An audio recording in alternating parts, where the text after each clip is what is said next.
Question number 71, what is the measuring unit of length of light waves. Light waves की length को measure करने के लिए किस यूनिट का प्रयोग किया जाता है? इसका करेक्ट आंसर है एंगस्ट्रॉम। एंगस्ट्रॉम जो है एक यूनिट है जिसका use length of light waves को मेजर करने के लिए किया जाता है। Question number 72, a short duration wave is known as dash. Short duration wave को क्या कहते हैं? तो करेक्ट आंसर है पल्स।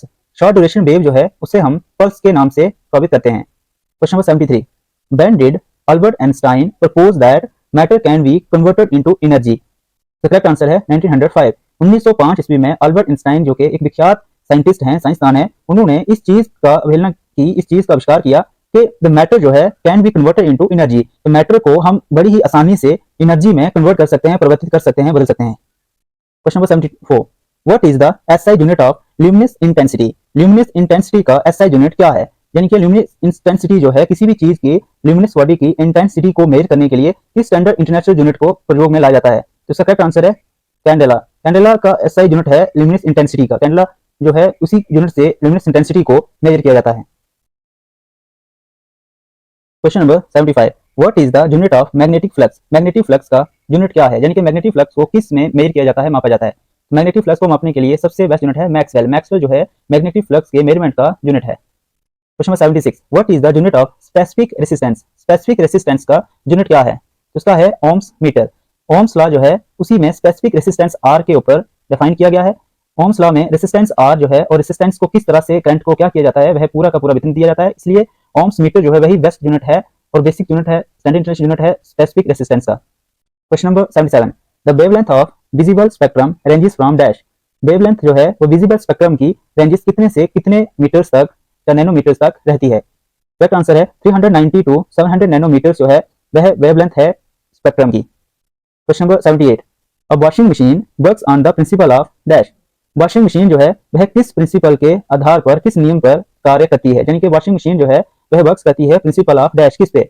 इसका करेक्ट आंसर है सेंट्रीफ्यूगेशन। सेंट्रीफ्यूगेशन जो है एक ऐसा प्रिंसिपल है जो कि किसी भी चीज को सेंटर में लेकर उसके इर्द गिर्द ताना बाना बना जाता है, यानी कि इर्द गिर्द घूमता है। तो वॉशिंग मशीन जो है वह प्रिंसिपल ऑफ सेंट्रीफ्यूगेशन में काम करती है। जैसा जब भी कोई कपड़े धोते हैं तो उसमें जो क्लॉथ्स है उसमें जो मूवमेंट शो होती है हमें जो बीच में रखा हुआ, उससे भी अंदाजा लगा सकते हैं कि सेंट्रीफ्यूगल जो फोर्स है, सेंट्रीफ्यूगेशन फोर्स है, वह वॉशिंग मशीन के थ्रू प्रॉपर विजुअल भी होती है। Question number 79, when a ball is thrown upward what happen to its acceleration.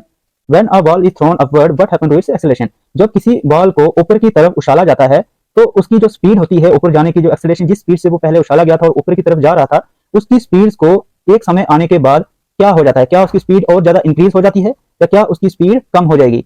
तो ये तो सभी कॉमन सी बात है, इट रिमेन्स कांस्टेंट। जब भी बॉल को थ्रोन अपवर्ड ऊपर की तरफ किया जाएगा वह एक सीमित रफ्तार तक ऊपर जाएगा, उसके बाद कांस्टेंट वैसी ही स्पीड में जैसे ऊपर फेंका था उसी स्पीड में वापस नीचे की तरफ आएगा। तो इट्स एक्सेलरेशन जो है वो remains constant. Question number 80, magnifying glass is made of which type of lens. तो मैग्नीफाइंग ग्लास होते हैं वह किस प्रकार के लेंसेज का प्रयोग करके बनाए जाते हैं? तो इसका करेक्ट आंसर है कन्वेक्स लेंसेज। मैग्नीफाइंग ग्लास सारे के सारे कन्वेक्स लेंस का यूज करके बनाए जाते हैं। वैसे भी जितने भी कन्वेक्स लेंसेज के जो ग्लासेस या मैग्नीफाइंग कुछ बनाया जाता है उसमें जब भी हम फेस को देखते हैं तो फेस हमारा आधा टेढ़ा सा दिखता है, जैसे जूमबी टाइप फेस दिखता है, बड़ा मोटा सा, जिसमें हम ओरिजिनल हमारी शेप नहीं दिखती।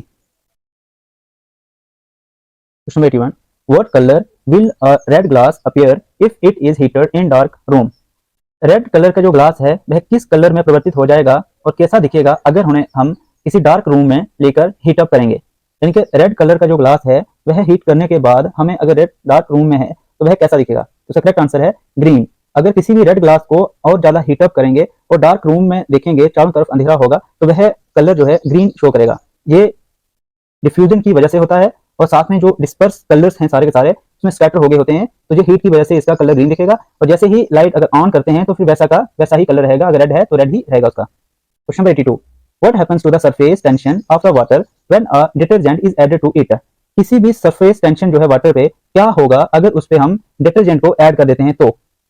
What happen to the surface tension of water. अगर वाटर की सरफेस टेंशन जो है वह इंक्रीज है या डिक्रीज है तो उस पर क्या होगा अगर उसमें हम डिटर्जेंट को ऐड कर देते हैं? तो इसका करेक्ट आंसर है डिक्रीज। सरफेस टेंशन जो है किसी भी वाटर की अगर उस पर हम डिटर्जेंट ऐड करते हैं, यानी कोई भी सर्फ या पाउडर जो जितना भी है अगर उसमें हम ऐड करेंगे तो वो उसकी ऑटोमेटिकली डिक्रीज हो जाएगी, यानी surface tension of water decrease हो जाएगी उसमें डिटर्जेंट या इस तरह से दूसरे केमिकल को मिलाने से। Question number 83, the value of g acceleration due to gravity is maximum at dash. जो वैल्यू है एक्सेलरेशन की ग्रेविटी की वजह से वह मैक्सिमम रहती है कहां? इसका करेक्ट आंसर है एट पोल्स। जितने भी पोल्स हैं नॉर्थ एंड साउथ पोल्स पे, तो जो ग्रेविटी की जो है एक्सेलरेशन है वह मैक्सिमम रहती है। Question 84, which instrument is used to measure altitudes in aircraft?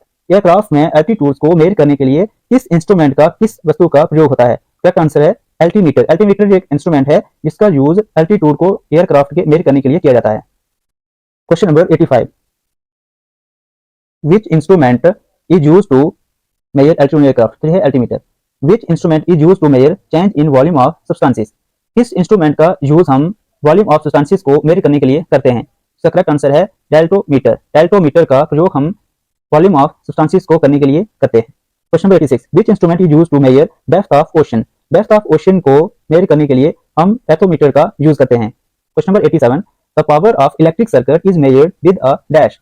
जो इलेक्ट्रिक सर्किट की जो पावर है वह मेजर की जाती है विद अ डैश, किसके द्वारा? तो इसका करेक्ट आंसर है वैटमीटर। वैटमीटर के द्वारा पावर ऑफ इलेक्ट्रिक सर्किट जो है वह मेजर की जाती है। Question number 88, which instrument is used to measure the scattering of light by particles suspended in a liquid? तो किस इंस्ट्रूमेंट के द्वारा स्कैटरिंग ऑफ लाइट यानी डिस्पर्सन ऑफ लाइट जो है वो पार्टिकल्स के द्वारा जो हुई है उससे सस्पेंडेड किया जाता है और मेजर किया जाता है लिक्विड के अंदर? इसका करेक्ट आंसर है नेफ्लोमीटर। नेफ्लोमीटर जो है एक ऐसे इंस्ट्रूमेंट है जिसका मेजर हम स्कैटरिंग ऑफ लाइट को मेजर करने के लिए करते हैं, यूज करते हैं उसका।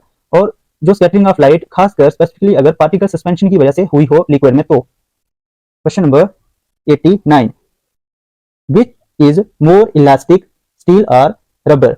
सबसे ज्यादा इलास्टिक स्टील या रबर कौन सा होता है? तो इसका करेक्ट आंसर है स्टील। सबसे ज्यादा जो है इलास्टिक स्टील या रबर दोनों में से स्टील होता है। Question number 90, which is the only natural magnet? कौन सा सिर्फ एक ही इकलौता नेचुरल मैग्नेट है? तो करेक्ट आंसर है मैग्नेटाइट। मैग्नेटाइट से बना हुआ सारे के सारे सिर्फ नेचुरल मैग्नेट की श्रेणी में आते हैं। Question number 91, what principle is used in the designing of ships and submarines? Ships और सबमरीन को डिजाइन करने के लिए किस प्रिंसिपल का, किस नियम का प्रयोग किया जाता है?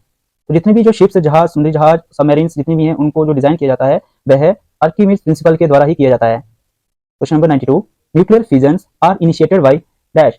न्यूक्लियर फिजन जो है वह किसके द्वारा शुरू होती हैं, इनिशिएटेड होती हैं? तो करेक्ट आंसर है न्यूट्रॉन। न्यूट्रॉन के द्वारा जो है न्यूक्लियर फिजन का इनिशिएटेड होता है। Question number 93, the wire in an electric heater is made up of dash?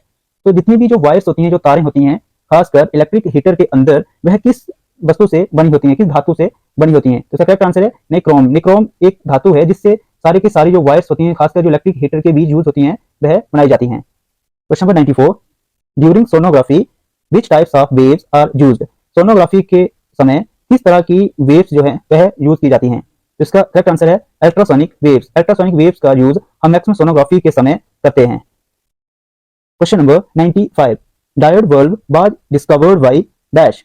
Diode bulb की जो खोज है वह किसके द्वारा की गई है? तो डायोड बल्ब जो है, डायोड बल्ब की जो डिस्कवर्ड है, इन्वेंशन जो है वह सर J.S. फ्लेमिंग के द्वारा की गई है। Question number 96, who gave the first experimental value of G? सबसे पहले first experimental value of G किसके द्वारा दी गई? तो इसका करेक्ट आंसर है कैवेंडिश। कैवेंडिश के द्वारा first experimental value of G दी गई थी। Question 97, who had showed that electric and magnetic waves are equal in vacuum? वह किसने बताया था कि इलेक्ट्रिक और मैग्नेटिक वेव्स जो हैं वह दोनों के दोनों वैक्यूम में इक्वल रहती हैं? करेक्ट आंसर है James clerk Maxwell. James clerk Maxwell के द्वारा ये एक्सपेरिमेंट्स के थ्रू शो किया गया था कि इलेक्ट्रिक और मैग्नेटिक वेव्स जो हैं वह दोनों की दोनों इक्वल रहती हैं खासकर अगर कि वह वैक्यूम के अंदर हों। Question number 98, what is the escape velocity of moon? Moon की एस्केप वेलोसिटी क्या है और कितनी है? तो करेक्ट आंसर है 2.38 किलोमीटर पर सेकंड। मॉन की जो एस्केप वेलोसिटी है वह 2.38 किलोमीटर पर सेकंड है। Why does a liquid drop tend to assume a spherical shape? Liquid drop जो है वह क्यों एक स्फेरिकल शेप में ही रहते हैं? तो करेक्ट आंसर है to minimize surface tension. Liquid जो ड्रॉप जो है वो टेंड टू अज्यूम करता है स्फेरिकल शेप में, वह सरफेस टेंशन को मिनिमाइज करते हुए। Question number 100, resistance of a conductor is inversely proportional to its dash? जो रेसिस्टेंस होता है कंडक्टर का, किसी भी चीज का जो कंडक्टर का जो रेसिस्टेंस है वह इनवर्स होता है प्रोपोर्शनल के इट्स किसकी वजह से? उसका करेक्ट आंसर है क्रॉस सेक्शनल एरिया की वजह से वह इनवर्सली प्रोपोर्शनल रहता है कंडक्टर के।